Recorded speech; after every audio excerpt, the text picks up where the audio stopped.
Ladies and gentlemen, welcome back to a brand new episode of Square Circle Podcast. I am your host, Marie Shadows. And on this episode, we are going to go over Wrestle Kingdom 19, which is going to be on January 4th, 2025. And I am looking at the full card on Medium because NJPW decided to get a Medium account. I don't know why, because NJPW1972.com was perfectly fine to have the articles there. Why do you want your fans to go off-site to Medium? I no longer have a Medium account because, in my opinion, Medium isn't really worth it. So I don't know why they did that. But we are on Medium. I'm looking at the full entire card with the preview. We're going to go over it. I will say now that I am not impressed with the match card. Of course, the matches are going to probably be good and expected to be good. And I do support the wrestlers. But for the match card for a Wrestle Kingdom event, it's not there. It really isn't. And then we also have Wrestle Dynasty, which is a Tony Khan production. I have been saying that for the past maybe weeks or months, but now I get to finally say it on my podcast that Wrestle Dynasty is definitely a Tony Khan production, just based on the patterns that we know that Tony Khan goes from 0 to 100. And the way he books, the way that there's no stories, the random matches that just happen, like, what are we doing? This is strictly Tony Khan, but it wants to be under the disguise that Wrestle Dynasty is supposed to be a show for every promotion out there, meaning that it is a joint show of AEW, New Japan Pro Wrestling, CMLL, and also Stardom. And it's like, no, this is not going to work. And also, I wanted to quickly talk about that it's also very greedy because in Japan does their economy differently than the United States. And I mentioned this before on a live stream that in Japan, the workers get paid every month. I have not heard anything different. And then if you Google it, it does say that they get paid every month. For the majority of Japanese residents, they work in some type of corporate, and even maybe some of the mom and pop stores and the food places, they probably do pay their workers once a month. But generally speaking, the majority of what we're discussing might be more corporate fans going to the shows and paying for the tickets that they get paid once a month. And also, for the most part, the women of the household takes care of the financials, meaning that their husbands will come home with the money and then the women will divide it up, pay the bills, take care of the important stuff, buy food. If they have kids, buy food and stuff for them as well. And then they have money aside for the entertainment that they want to do throughout the month. And sometimes that entertainment includes wrestling and they buy the tickets. That's why you see a lot more women and children at the events than you do men. Sometimes, depending on where you go on the island of Japan, you'll see an equal number. Let's just say an equal number of men, women, and somewhat children at the events. But for the most part, moms bring their children to see the wrestling events. The Tokyo Dome, as we know, is a very highly prolific stadium, dome, however you want to categorize it, that brings everybody across the world to go to the Tokyo Dome and experience wrestling, experience something else.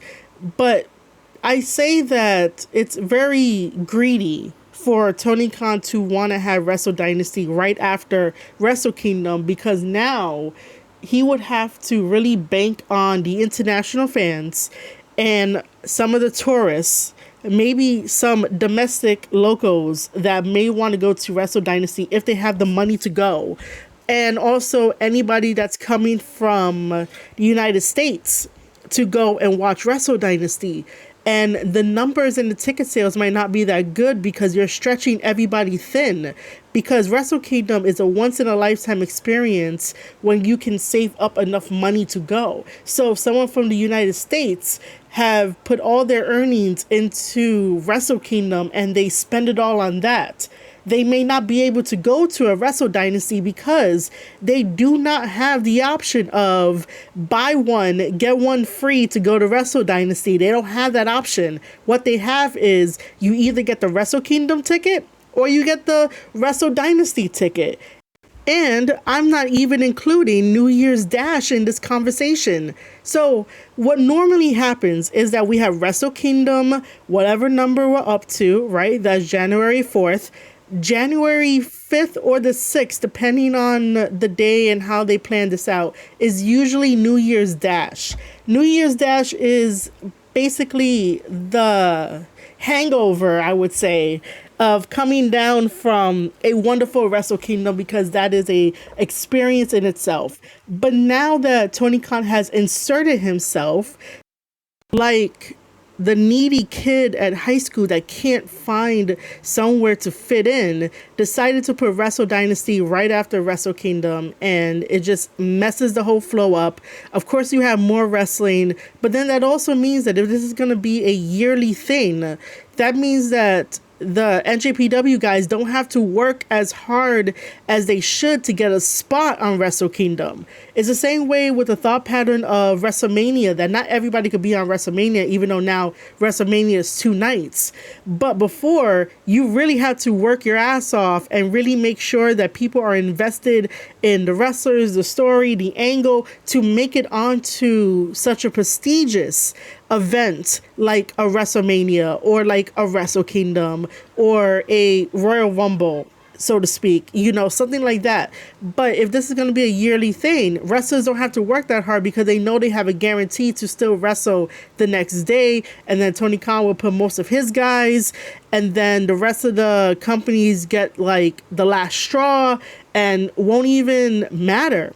This is why it's so convoluted and there's no cohesiveness and logical thought behind it. Because if Wrestle Dynasty was at a different month for Japan, where you can secure better wrestlers that have their visas to go over and build up story, he will be making money. Then we could probably say that that was a positive for AEW. But Tony Khan doesn't have patience. Tony Khan doesn't understand the word no. And nobody around Tony Khan is going to tell him no. So I think that this is just a disaster and a bad idea, especially the optics of it. And that's what I'm mainly focusing on, is the optics. So Wrestle Kingdom 19 is January 4th. Wrestle Dynasty is January 5th. And then New Year's Dash is probably January 6th. And then like there's other events at the beginning of 2025.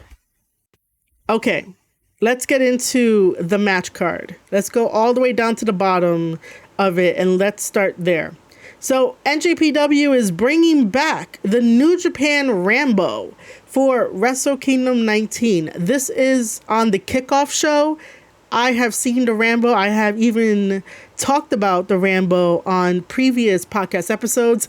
I am not a fan of the Ranbo. So basically what it is that there are random competitors that will be announced by the ring announcer when their music hits. So you don't know who's fighting beforehand, but their music will hit. They'll go down to the ring, they'll fight, and it will be maybe like 4 people to round out the Ranbo, sometimes maybe a little bit more.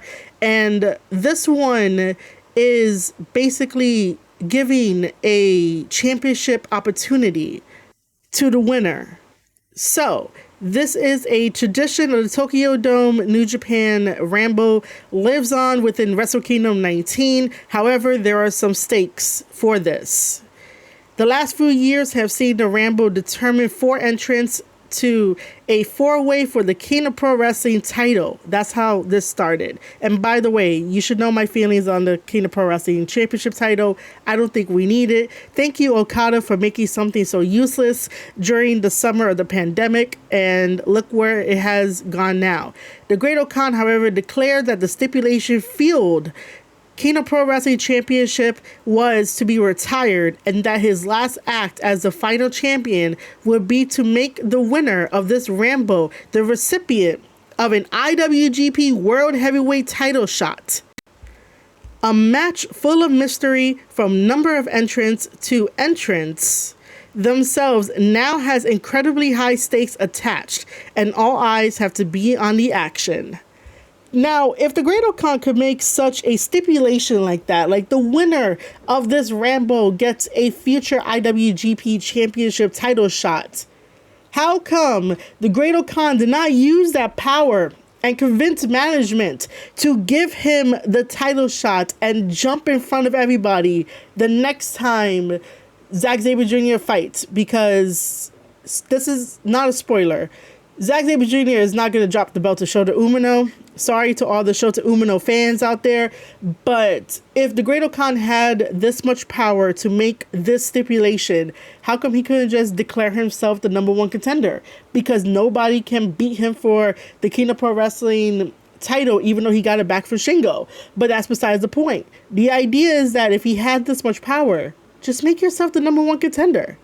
So that's the New Japan Ranbo. The first match on the card is a first time ever IWGP Junior Tag Team Championship 4-way Tokyo Terror ladder match.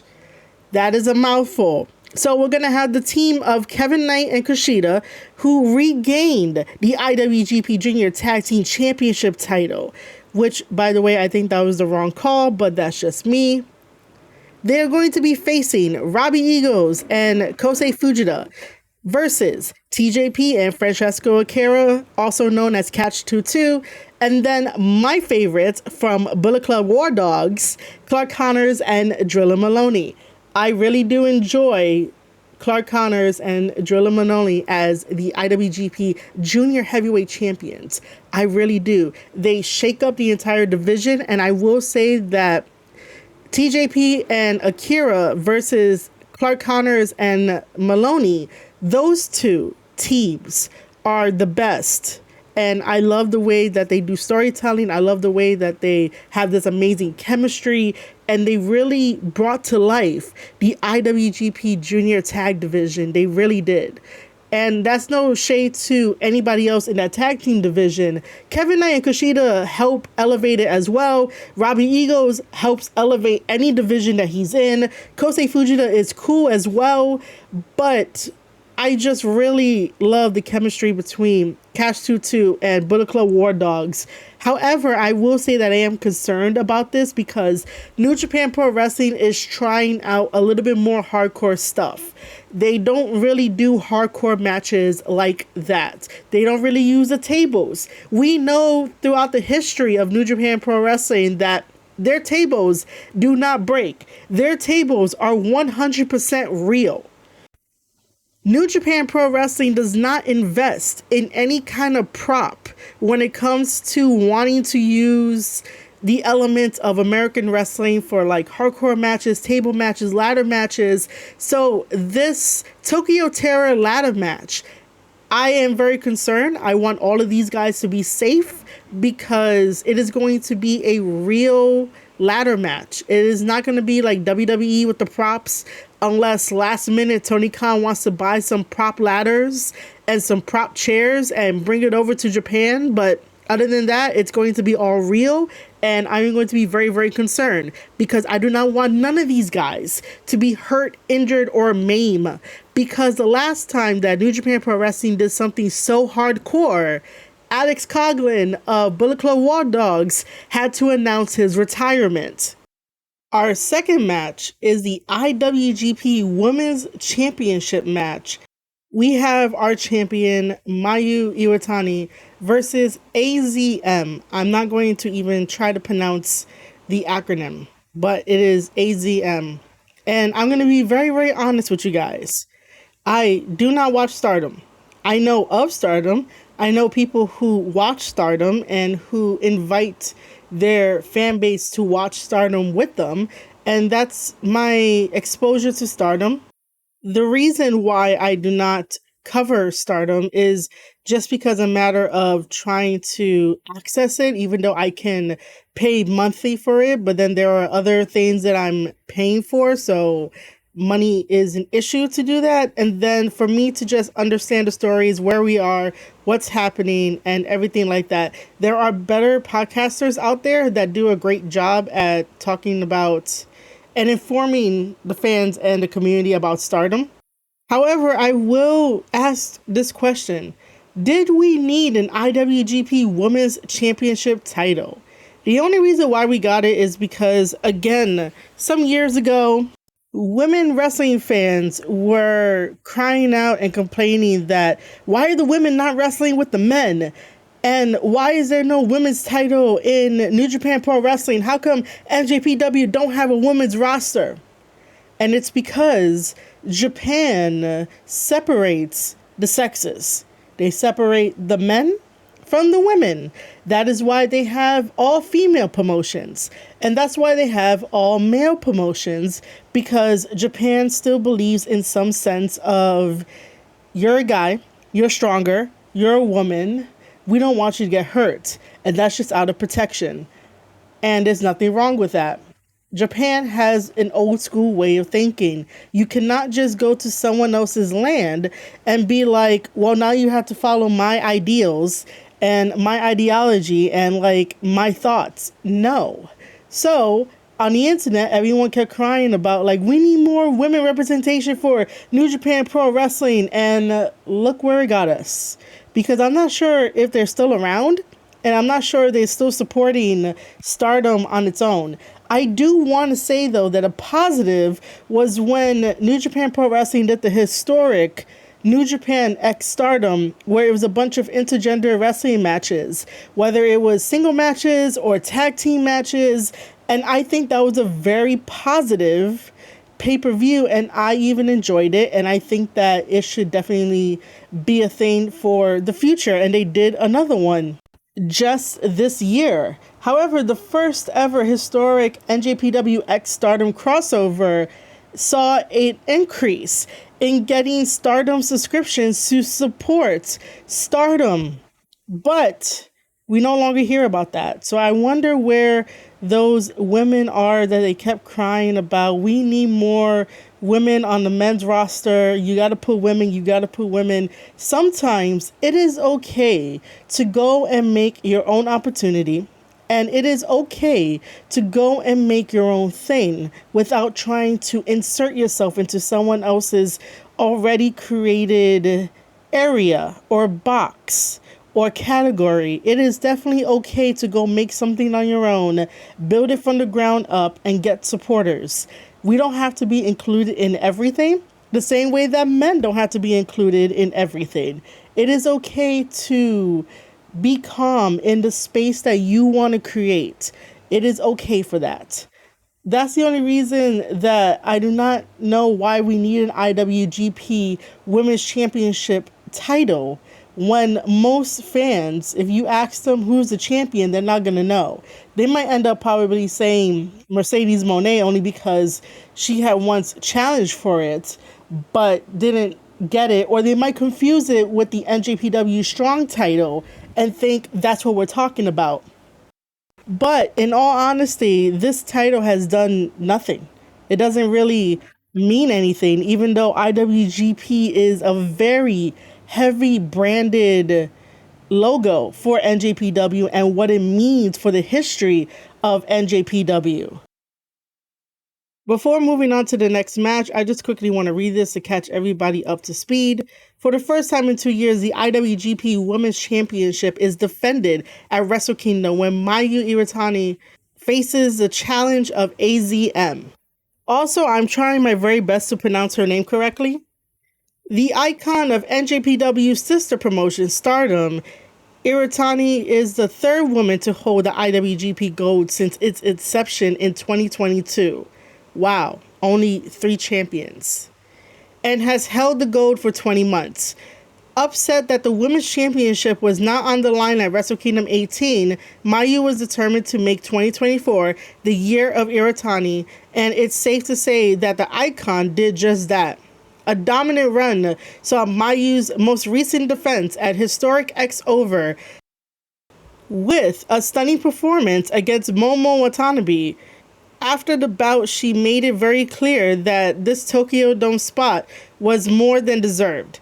AZM agreed and stepped forward to challenge, joining Stardom as a child prodigy in 2013. The now 22-year-old queen of high-speed wrestling has had her own breakthroughs in 2024, including more experience overseas and on her fourth attempt, defeating Iwatani on one-on-one for the first time during Stardom's Fifth Star Tournament. Her claim to the IWGP Gold is a strong one. Can she show herself to be the world's best female wrestler on January 4th? Now, on to match 3. NJPW World TV Championship. Our champion, Ren Narita of House of Torture versus Jeff Cobb of the United Empire versus Ryohei Oiwa.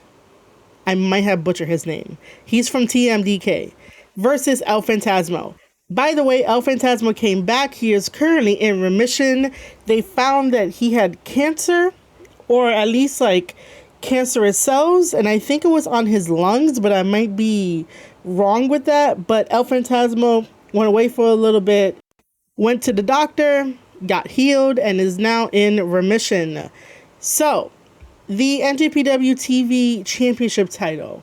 This has not done anything at all. This title does not need to be made. This is to represent NJPW World, which you should be getting a subscription to for 999 yen. The previous champion was Jeff Cobb. Why is Jeff Cobb still trying to get the NJPW World Championship title? I don't know. Jeff Cobb needs to be facing David Finlay for the Global Heavyweight Championship title. Jeff Cobb needs to be facing Shingo for that Never Openweight Championship title. Jeff Cobb needs to be facing Zack Sabre Jr. for that IWGP World Heavyweight Championship title, and not in a bullshit match, because Jeff Cobb can squash Zack Sabre Jr. And we've seen it when Jeff Cobb took on Zack Sabre Jr. for the NJPW World TV Championship title. There's no doubt about that. So this match is happening. It's a fatal 4-way because El Phantasmo got added to the match last minute when he came back. I would honestly put this match on the pre-show just because. And I'm sorry, Jeff. I'm sorry. All right, on to match 4. Match 4 is something else, man. It is something else. Like, people that know me and that tune in, I am a House of Torture fan just because I can appreciate them a little bit more and I understand why they do what they do, meaning like their shenanigans and stuff, and there could be bigger things for House of Torture and Evil leading the way. But everything is so mediocre. The only freshness to House of Torture is Sho and Ren Narita, and how dirty they can be whenever they have matches. Being a dirty wrestler, that is. So, let me try to explain this match. Fourth match is Hiroshi Tanahashi versus Evil. This is a special singles match, and this is a lumberjack match. However, there are 2 stipulations for this match. If Hiroshi Tanahashi loses to Evil, he will be retiring in 2025. Originally, Tanahashi, who is also the NJPW president, made a statement at one of the last pay-per-views in the States, or even on New Japan soil. I don't remember which. But he made a statement saying that he is going to retire in 2026. And I immediately was like, that's going to be a little too late, man, because we need you as a president, we need you as a leader, and we need you to make the right decisions for the betterment and the future of New Japan Pro Wrestling. Number 1, break away from AEW. But besides that point, if Tanahashi were to lose against Evil, he will instead decide to retire in 2025 and become the president of New Japan Pro Wrestling, and he will not wrestle again. He will be in retirement. The second stake to this is that if Tanahashi loses, he goes bald. Now, we all love Tanahashi's hair. I love Tanahashi's hair. I would love to spend a spa day with Tanahashi where we both get our hairs done, because I just think that the way that Tanahashi does his hair, it's like so anime-like that I'm like, I want to experience that for a day. Let me experience that with you, Tanahashi. However, this just seems like it is one-sided. By the way, Evil has been going around and claiming that he is the president. He has been taking ideas and creating merch, and he is the president of New Japan Pro Wrestling. And I'm like, bro, you could be so much better at the whole heel thing, dude. So much better. But that is that match. Do we need it? No, not necessarily. Do I want Tanahashi to lose? I would only want him to lose so that way he can fully become the president of New Japan Pro Wrestling and make those decisions and be present and listen to everyone's concerns and try to do what's best for business. But I also do not want him to go bald. I don't want that either. On to match 5. Match 5 is the Never Openweight Championship match. It is also a special match because why are we having this? It is Shingo Takagi. He is our champion because he knocked out Hinare so bad that he picked up the win. And I was like, what the hell happened this time? So Shingo is facing Konosuke. Why? Why is this happening? Why are you giving Shingo the opportunity to face Konosuke for that championship title? What happened to next in line, who is New Japan Pro Wrestling born and bred? You know what I mean? Like, why isn't Jeff Cobb challenging him? Why isn't Tsuji challenging him? Why isn't some young lion challenging him? Why isn't one of the other established members challenging him?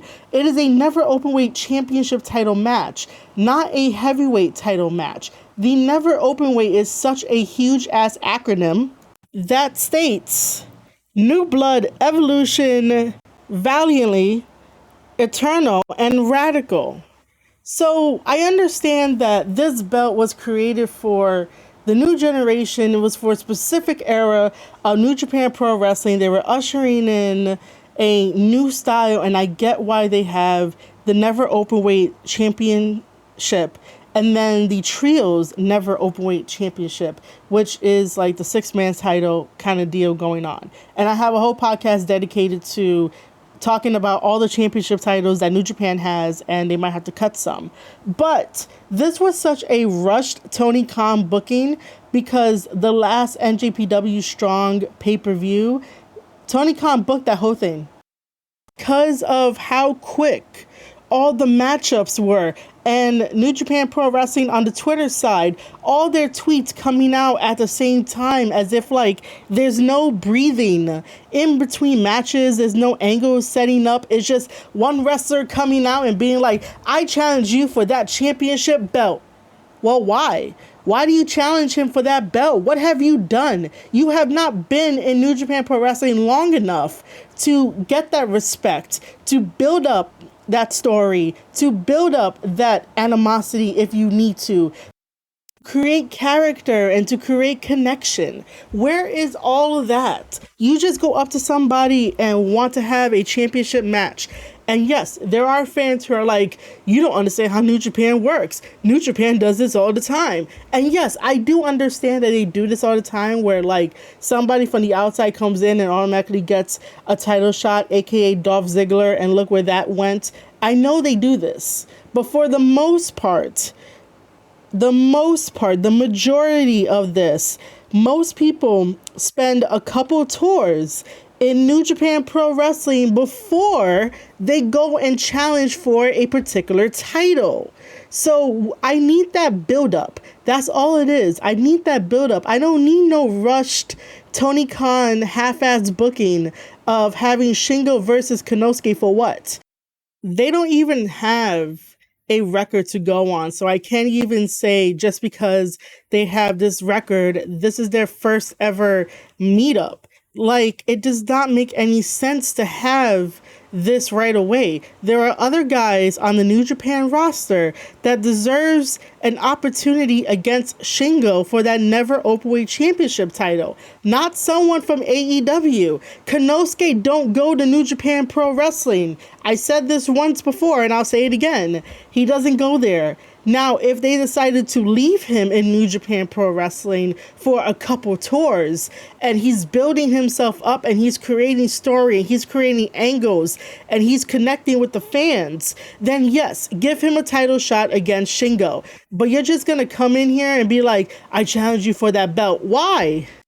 He's taking a spot away from someone on the NJPW roster that has yet to get the opportunity to shine against someone that is as great as Shingo.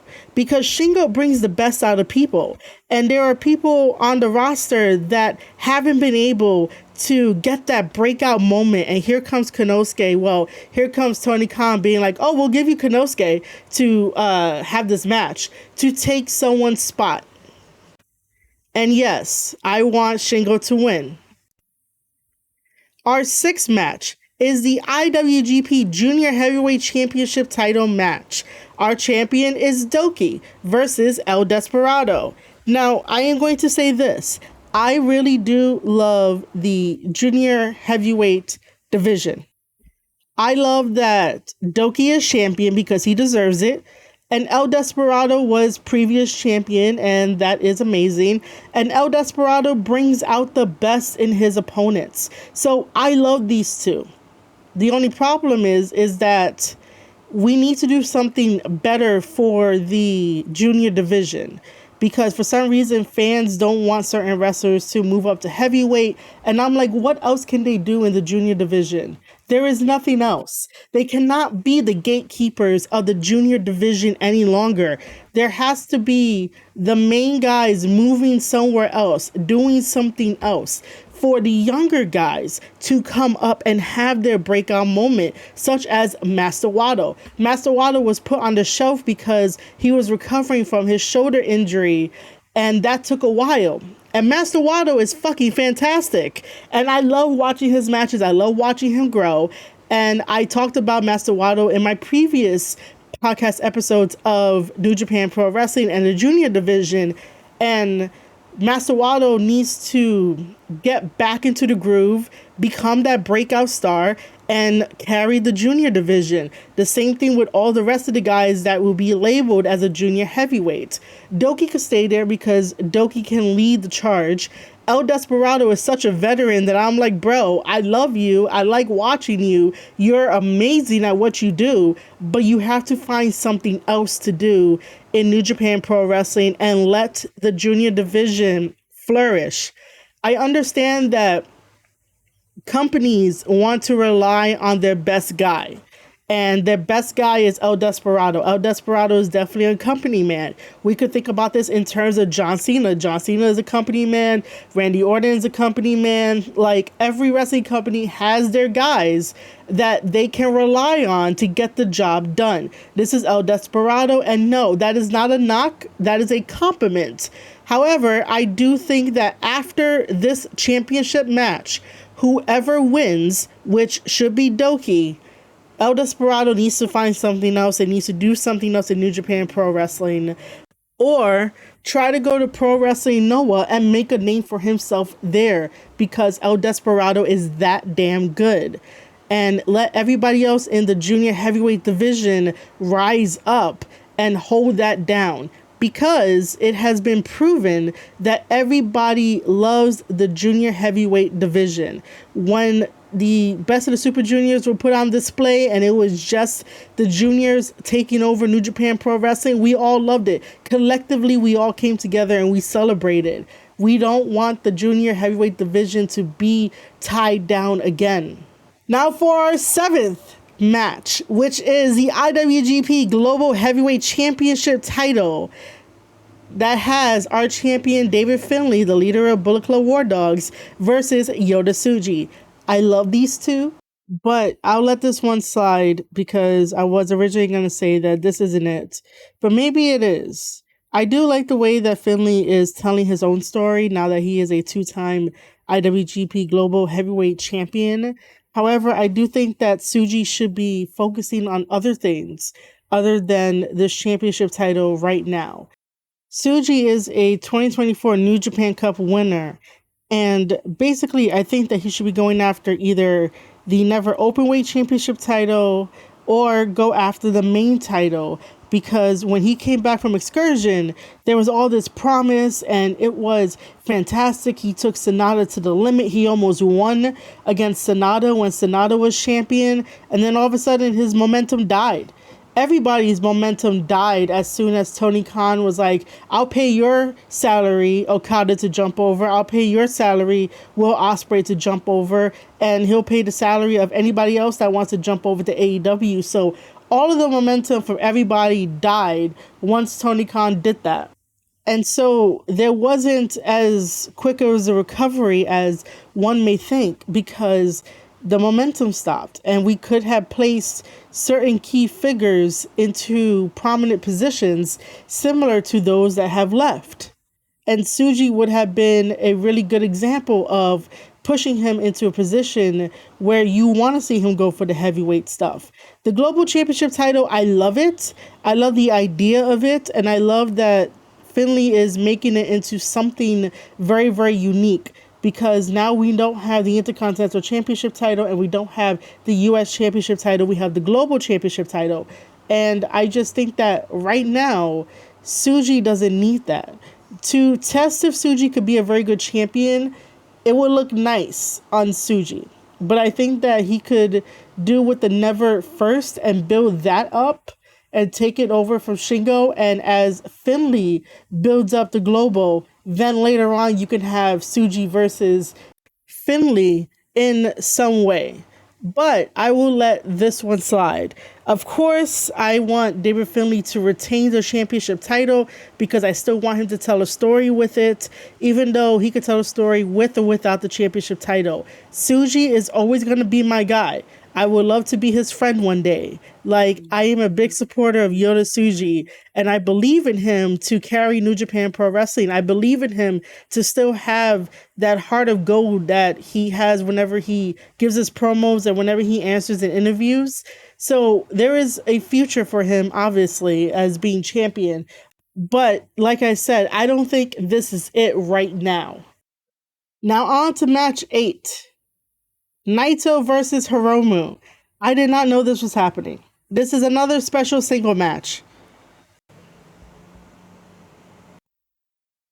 I would have honestly saved this for Wrestle Kingdom 20 and convince Naito to just do it and have the match then. He could rest for all the time in between, train, and then at WrestleMania 20, it will be Naito versus Hiromu, and that would be a very better send-off. Because we do know that 2025 is going to be maybe the last year of Naito and wrestling because his body can't take it anymore. But other than that, I like both of these guys. I support both of these guys. Who do I want to win? I have no idea. But for Wrestle Dynasty, I do need the championship titles, the IWGP Tag Team Championship titles, to be around the waist of Naito and Hiromu and not the Young Bucks. Because we do not need the Young Bucks and Kenny back in New Japan Pro Wrestling. But that's for the other podcast episode that I'm going to be talking about, which will be all about Wrestle Dynasty. But as far as this special singles match goes, I think it would have been best for Wrestle Kingdom 20. Now, the last match, which is match number 9. It is the main event. It is the IWGP World Heavyweight Championship title match where our champion, Zack Sabre Jr. versus Shota Umino. No one is really pleased with this. I understand how we got here, but it's just one of those things of Zack could have had a better opponent. Shota Umino needs to find his identity. He is in between being a Jon Moxley ripoff and a Tanahashi ripoff, and he just can't decide what's going to be happening. And then because he called out Moxley because he feels some type of way, Moxley decided to send Claudio Castagnoli to Wrestle Dynasty in order to have a match with Shota Umino, trying to take a page out of the MJF playbook where you have to go through all of his minions before you get to the final boss. And yet again, no more build up for that little mini story. Honestly, it should be Yota Tsuji in this position and not Shota Umino. Not yet. Not yet for Shota. Shota is very special in professional wrestling, but that specialness that he carries is not polished yet. Tsuji, on the other hand, got it. So that's why I would say Shota doesn't need to be in this position just yet. Yota Tsuji should have been in this position. Of course, I would want the champion to retain, even though secretly he is not my champion, but for the sake of this, I want Zack Sabre Jr. to retain. But if I want a little bit of chaos on the internet, I wouldn't mind seeing what they would do if they put the belt on Shota and see what happens then. Sometimes you have to create a shock to get people to watch. Just don't overdo that shockness, because then it becomes clickbaity and then you're going to lose the trust of the audience. But for the most part, sometimes doing something for the sake of shock value because it progresses story, it progresses a chase, it progresses the way that the characters think and their motivations and what's changing now and what they're going to do, how they're going to get back up on their feet, how they're going to go get that belt back. It creates eyes, it creates ratings, it creates money, it creates a connection, it creates story. So give me story. If they put the belt on Shota Umino, give me story. I would tune in. But for right now, I don't really think they're going to put the belt on Umino. I think they're going to keep it on Zack Sabre Jr. just because he just won. But it will be interesting to see how Shota would carry the company, being so young in his career and also trying to figure out what kind of identity he has, what kind of character he has. Because he goes back and forth between being the Jon Moxley because he carries that jacket as a reminder, and then also being the very happy, the light of the world, Tanahashi-esque kind of character, and then also not really caring if the fans care about him, but then going up to little kids and being like, hey, you can have part of my gear. It's a lot going on to unpack. So imagine if he did become champion and a character navigating all of those different type of feelings and thought process that I just mentioned a little while ago. Imagine him navigating that and trying to figure it out and trying to come up with the answer, come up with the explanation for that. That's how you get people invested, because there is a story there. But we all know that New Japan Pro Wrestling is not really investing in stories. There are certain wrestlers that are pushing stories that are doing very, very well. But because they are partnered with AEW, it seems like they forgot how to do storytelling. That is what drew me to NJPW, is because of their storytelling. But we will see what happens, because, again, the politic game is very, very strong with the AEW partnership. All right, ladies and gentlemen, that wraps up my thoughts for Wrestle Kingdom 19.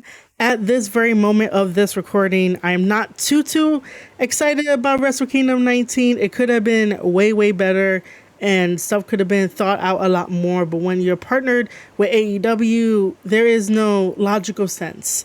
There is nothing that makes sense. It's just match.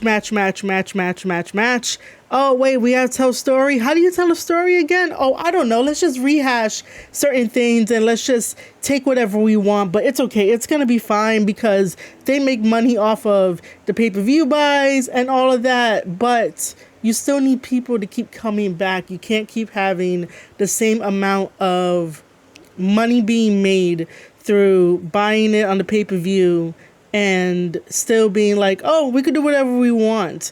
No, because eventually that's going to run out. Eventually that's going to stop.